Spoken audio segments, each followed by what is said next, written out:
13औं गणराज्य नगरसभाका सभाध्यक्ष मध्यपुठी नगरपालिका नगर प्रमुखज्यू, सचिवज्यू र आज यस कार्यक्रममा उपस्थित हुनुभएका सम्पूर्ण नगर सभासदज्यूहरू र सम्पूर्ण कर्मचारी मित्रहरू, पत्रकार मित्रहरूमा मध्यपुठी नगरपालिका र मेरो तर्फबाट हार्दिक अभिवादन, नमस्कार, जोजोलबा।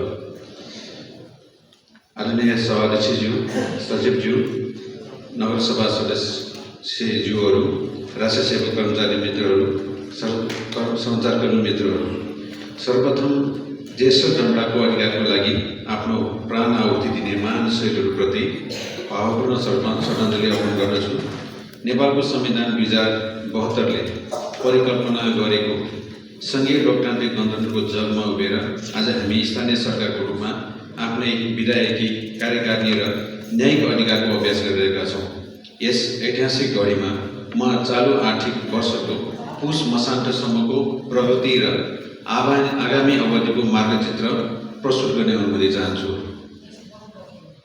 नगरसभा सदस्यज्यूहरू, चालु आर्थिक वर्ष 82-83 को लागि नगरपालिकाको सञ्चित कोषबाट बेहोर्ने गरी पुँजीगततर्फ 1,10,23,87,400 र चालुतर्फ 71,76,96,100 गरी जम्मा 1,82,83,500 विनियोजन गरिएको थियो। साथै मध्यपुठी नगरपालिकाबाट सञ्चालित कमेरदार जग्गाकरण आयोजनाको 70,23,13,700, सिन्धीदार जग्गाकरण आयोजनाको 20,40,17,100, नेपाल कोरिया मैत्री नगरपालिका अस्पतालको रु 60,32,55,800, सडक बोर्डको रु 70 लाख र सामाजिक सुरक्षा भत्ताको रु 22 करोड गरी जम्मा 1,73,65,86,600 समेत गरी कुल 3,55,66,70,100 विनियोजन गरिएकोमा यस आर्थिक वर्ष अर्धवार्षिक नगरसभामा नगरपालिकाको सञ्चित कोषबाट बेहोर्ने बजेटका सम्बन्धमा मात्र समीक्षा, 3 आर्थिक वर्षको आयव्यय प्रक्षेपण, बजेटमा आवश्यक संशोधन र रकमान्तरण यस नगरसभाबाट हामीले गर्नेछौँ। नगरपालिकाको सञ्चित कोषबाट खर्च बेहोर्ने गरी चालु आर्थिक वर्षमा विनियोजन बजेटमध्ये पुस मसान्तसम्म पुँजीगततर्फ 7.68% र चालुतर्फ 25.65% खर्च भएको देखिन्छ। आन्तरिक राजस्व र आर्थिक अवस्थाको अवस्था। आन्तरिक स्रोत भरपर्दो भएन भने जनताको आवश्यकता सेवा सुविधा पूर्ति गर्न सक्दैन। अत दीर्घकालीन स्रोत सुनिश्चितताको लागि हामीले केही नीति अवलम्बन गरेका थियौँ, जसको कार्यान्वयन उत्साहपूर्वक देखिएको छ। जनप्रतिनिधिले लिएको नीति कार्यान्वयनमा कर्मचारीले देखाएको उत्साहले हाम्रो आन्तरिक आयमा सुधार हुँदैछ। नगरपालिकालाई आर्थिक रूपमा आत्मनिर्भर बनाउन हामीले राजस्व प्रशासनमा संरचनात्मक सुधार पनि गरेका थियौँ। आन्तरिक राजस्व सङ्कलनको अर्धवार्षिक समीक्षा पुस 23-2082 सम्म। विवरण: कुल वार्षिक लक्ष्य रु 37,24,57,179। सङ्कलित राजस्व पुस महिनासम्म हाम्रो 23 गतेसम्म सङ्कलित राजस्व 23,20,67,862। लक्ष्यको प्रगति प्रतिशत 62.31%। गत वर्षको सोही अवधिको तुलनामा यो वर्षको हाम्रो राजस्व सङ्कलनको वृद्धि दर 59.03% रहेको छ।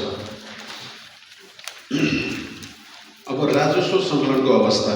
विभिन्न शीर्षकहरूमा हामीले 6 महिनाको अवधिमा सङ्कलन गरेको राजस्वको शीर्षकको आधारमा यहाँ विवेचन सबै डिटेल दिएको छ।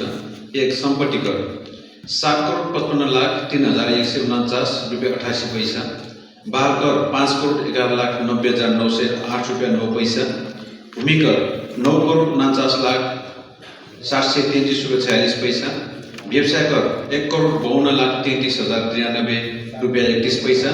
नक्सापास दस्तुर 3,38,67,575 रुपियाँ 91 पैसा। अन्य सेवा शुल्क, यसमा नक्सापास शुल्कदेखि लिएर विभिन्न जरिवाना र अन्य शुल्कहरू यसमा पर्दछ। यसको 2,42,29,679 रुपियाँ 11 पैसा। विविध दस्तुर शुल्क 1,79,86,410 रुपियाँ। मनोरञ्जन कर 31,64,369।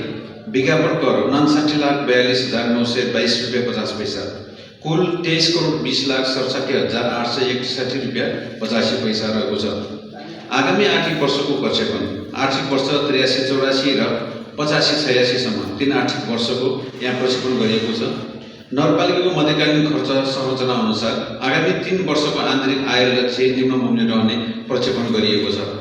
आन्तरिक स्रोतबाट 40 करोड 12,68,000, 4 करोड 1,26,883 को 84-85 को 41 करोड 73,94,740, 85-86 43 करोड 82,64,000, राजस्व बाँडफाँड 42 करोड 14,44,200, 84-85 86 करोड 35,88,700, 85-86 48 करोड 67,68,100। संघीय सरकारबाट प्राप्त हुने अनुदानमा 83-84 को 63 करोड 55,65,000, त्यसै गरेर 84-85 को लागि 69 करोड 51,21,500, 85-86 को लागि 76 करोड 90,33,600। प्रदेश सरकारबाट प्राप्त हुने अनुदानमा 8 करोड 68,40,800, 84-85 को लागि 9 करोड 55,24,800, 85-86 को लागि 10 करोड 50,77,300। अन्य स्रोतबाट 1 करोड 10 लाख, 1 करोड 21 लाख र क्रमिक रूपमा 1 करोड 33,10,000 छ। जम्मा गरेर हाम्रो 1 अरब 55 करोड 49,76,800 83-84, 84-85 को लागि 1 अरब 68 करोड 77,29,740, 85-86 को लागि 1 अरब 81 करोड 24,53,000 रहेको छ। आय प्रक्षेपणको विस्तृत विवरण अनुसूचीमा समेटिएको छ। राजस्व वृद्धिका प्रमुख रणनीतिक प्रयासहरू जुन हाम्रो राजस्व वृद्धि भएको छ त्यसमा नगरपालिकाले गरेका कार्यहरू यहाँ उल्लेख गरिएको छ। बक्यौटा असुली अभियान, करमा जरिवाना छुट तथा सहुलियतको व्यवस्था गरी करदातालाई सुसूचित समेत गरिएको विभिन्न व्यक्तिगत तथा संस्थागत करदाताहरूबाट उल्लेख्य बक्यौटा सम्पत्ति कर सङ्कलन भएको छ। लामो समयदेखि कर नतिर्ने ठुला करदाताहरूलाई बक्यौटा असुलीको लागि निरन्तर ताकेता प्रचार गरिएको छ। तात्कालीन पशुपति स्पिनिङ मिल प्राइभेट लिमिटेड जुन लिक्विडेसनमा गइसकेको थियो र त्यसको 2054-55 देखि 72-63 सम्मको घर जग्गा सम्पत्ति कर बाँकी थियो। त्यो हामीले जुन अदालतसम्म मुद्दा परेको थियो त्यसमा हामी जितिसकेपछि हामीले 2 करोड 34,85,816 रुपैयाँ हामीले असुल गरिसकेको अवस्था छ। र बस्ती विकास नक्सा पास विगत 2 दशकदेखि रोकाइरहेको कालाडोल, कोलाफाँट, मनोहरा, रारेडाँड लगायतका क्षेत्रमा नक्सा पास फुकुवा गरिसकेकै गैरकर राजस्वमा सकारात्मक प्रभाव परेको छ। घरबाट कर आवश्यकतर्फ 5% र व्यवसायतर्फ 10% कर कार्यान्वयनमा ल्याइएको छ, जसको कारणले गर्दा पनि हाम्रो राजस्वमा वृद्धि भएको छ। त्यसै गरेर व्यवसाय दर्ता अभियान, व्यवसाय दर्ता सहयोगको परिचालन मार्फत व्यवसायसँग प्रत्यक्ष सम्पर्क स्थापित गरी व्यवसाय करको दायरा विस्तार गरिएको छ। व्यवसाय दर्ताको वृद्धिसँगै घरबाट कर, सम्पत्ति कर समेत प्राप्त गर्न सहज भएको छ। कर सम्बन्धमा जानकारीमूलक सचेतनामूलक सूचनाहरू विभिन्न माध्यमबाट सम्प्रेषण गरी कर र सचेतना वृद्धि गर्ने कार्य भएको छ। चालु आर्थिक वर्षको 6 महिनाको अवधिमा 1560वटा व्यवसायलाई दर्ता गर्न प्रचार तथा प्रत्यक्ष सम्पर्क गरिएकोमा हालसम्म 550वटा व्यवसाय दर्ता भइसकेको अवस्था छ।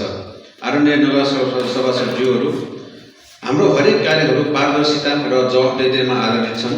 समृद्ध मधेपुर खुसी नगरवासीको सपना साकार पार्न हामी प्रतिबद्ध छौँ। चालु बजेटका बाँकी कार्यक्रमहरू समयमै सम्पन्न गर्नको लागि सबैको रचनात्मक सहयोगको अपेक्षा गर्दछु। हस्, धन्यवाद। जय मधेपुर।